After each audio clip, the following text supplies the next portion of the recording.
Guys, இப்போ நம்ம பார்க்க போகிறது கிளாசிஃபிகேஷனில் நேவ் பேஸ் அல்காரிதம். கிளாசிஃபிகேஷன்னா என்ன அப்படின்னா, கிளாசிஃபிகேஷன் வந்து ஒரு சூப்பர்வைஸ்டு லேர்னிங் மாடல். கிளாசிஃபிகேஷன் வந்து ஒரு டெக்னிக். இதை எதுக்கு யூஸ் பண்ணுறோம் அப்படின்னா, ஒரு டேட்டாவோட கேரக்டரிஸ்டிக்ஸ் பேஸ் பண்ணி அதுக்கு ப்ரீடிஃபைன் லேபிள்ஸ் அசைன் பண்ணுறதுக்காக அந்த கிளாசிஃபிகேஷன் யூஸ் பண்ணுறோம். இதில் வந்து ஃபஸ்ட்டு ஒரு மாடலை வந்து ட்ரெயின் பண்ணுறோம். லேபிள்டு டேட்டா செட் யூஸ் பண்ணி ட்ரெயின் பண்ணுறோம். அதிலேருந்து அது நிறைய பேட்டர்ன்ஸை கற்றுக்கிட்டு நம்ம ஒரு நியூ டேட்டாவை கொடுக்குறப்ப அதோட கிளாஸை என்னன்றதை ப்ரெடிக்ட் பண்ணுது. இந்த ப்ராசஸ் காமனாக எங்கெங்கெல்லாம் யூஸ் பண்ணுறாங்க அப்படின்னா, text classification, spam detection, sentiment analysis and medical டயக்னோசிஸில் இதை யூஸ் பண்ணுறாங்க. Naive Bayes algorithm. Naive Bayes algorithm probabilistic learning algorithm. Bayes தியரத்தை பேஸ் பண்ணி இருக்கும்.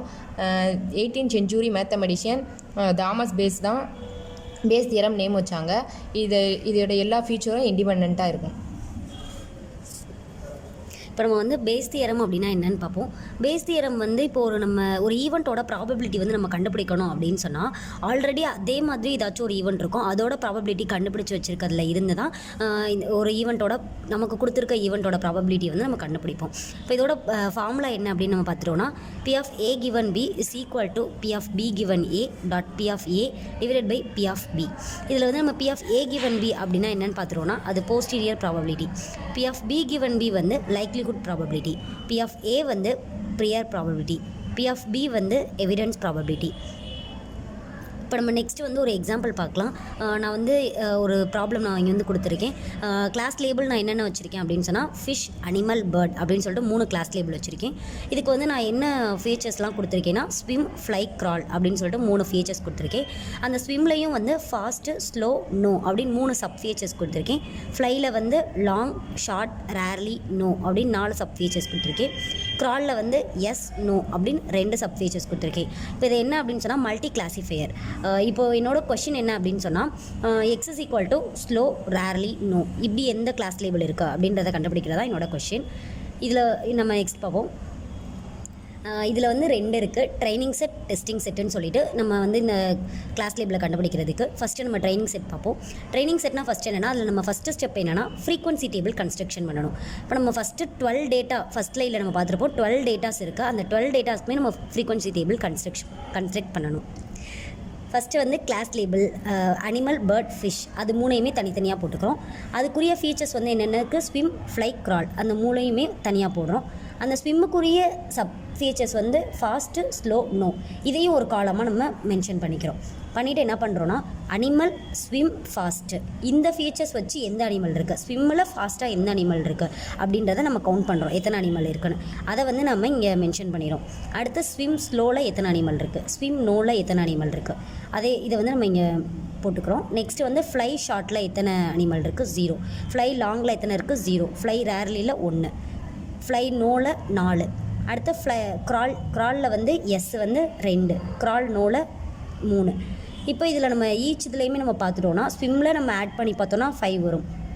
ஃப்ளையில் நம்ம ஆட் பண்ணி பார்த்தோன்னா 5 வரும். க்ராலில் ஆட் பண்ணி பார்த்தோன்னா 5 வரும். இப்போ இதோட டோட்டல் எல்லாமே 5 தான். இப்போ நம்ம லாஸ்ட்டாக காலம் ஒரு டோட்டல்னு ஒரு காலம் போட்டு 5 போட்டுக்கிறோம். நெக்ஸ்ட்டு பேர்டு எடுத்துக்கிறோம். பேர்டுன்ற கிளாஸ் லேபிளில் வந்து அதே மாதிரி ஸ்விம் பார்க்குறோம். ஸ்விம் ஃபாஸ்ட்டில் வந்து 1 இருக்குது. ஸ்விம் ஸ்லோவில் 0. ஸ்விம் நோவில் 3. அடுத்து ஃப்ளை ஷார்ட்டில் 2. ஃப்ளை லாங்கில் 1. ஃப்ளை ரேர்லியில் 0. ஃப்ளை நோவில் வந்து 1. க்ரால் எஸ்ஸில் 0. க்ரால் நோவில் வந்து 4 இருக்குது. இதுக்கு டோட்டல் வந்து நம்ம ஈச் காலமே வந்து ஆட் பண்ணி பார்த்தோன்னா 4 வருது. அதனால் 4. நெக்ஸ்ட்டு ஃபிஷ் எடுத்துக்கிறோம். ஃபிஷ்ஷில் வந்து ஸ்விம் ஃபாஸ்ட்டு 1 இருக்குது. Swim slow 2. Swim no 0. அடுத்து ஃப்ளை ஷார்ட் பார்த்துக்கிட்டோன்னா 0. Fly long 0. Fly rarely 0.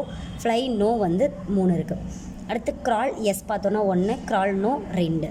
இப்போ இதையும் நம்ம வந்து ஈச் காலத்துலேயும் ஆட் பண்ணி பார்த்தோன்னா 3 வருது நமக்கு டோட்டல்.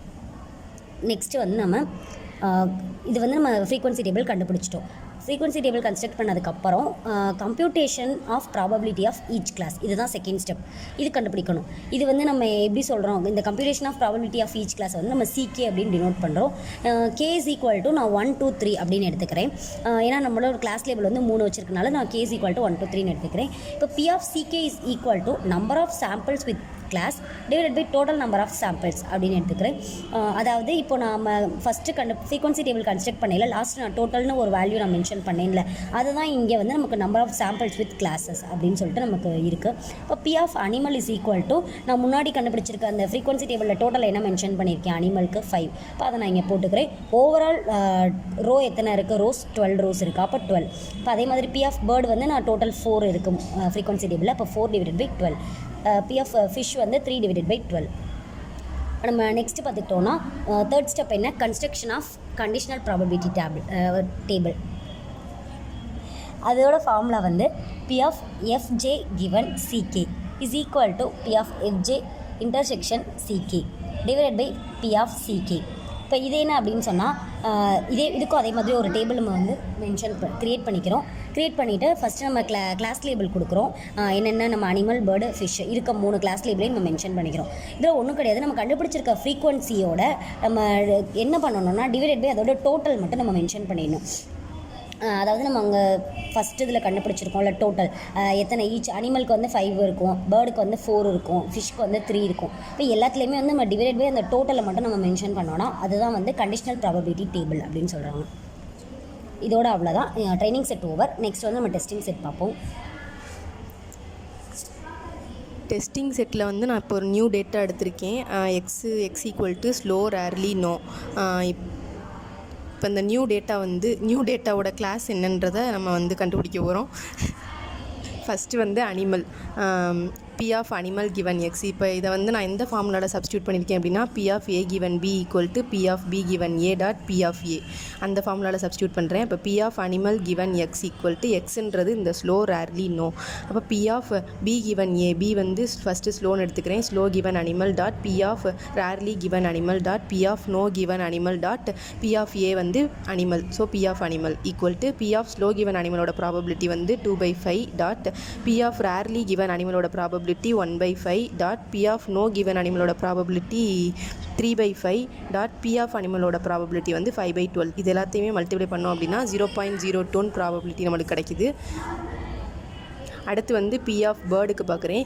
பி ஆஃப் பேர்டுக்கு பார்க்குறப்ப P of slow given bird dot P of rarely given bird dot P of no given bird dot P of bird. இப்போ பி ஆஃப் ஸ்லோ கிவன் பேர்டோட probability 0 dot P of rarely given பேர்டோட probability 0 dot P of no given பேர்டோட probability 4/4 dot P of பேர்டோட probability 4/12. இது எல்லாத்தையும் multiply பண்ணேன் அப்படின்னா எனக்கு 0 ப்ராபபிலிட்டி கிடைக்கும். அடுத்து P of fish given X, P of slow given fish dot P of rarely given fish dot P of no given fish dot P of fish.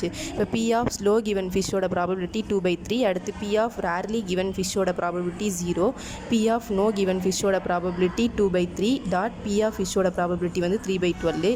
இதை multiply பண்ணோம் அப்படின்னா 0. இப்போ இதில் ஹையஸ்ட் ப்ராபபிலிட்டி எதுக்கு வந்திருக்குன்னு பார்த்தோன்னா அனிமலுக்கு தான் வந்திருக்கு. ஸோ நான் என்னோட நியூ டேட்டாவோட கிளாஸ் லேபிள் வந்து அனிமல்னு நான் ஃபைன் பண்ணிடுறேன். தேங்க்யூ.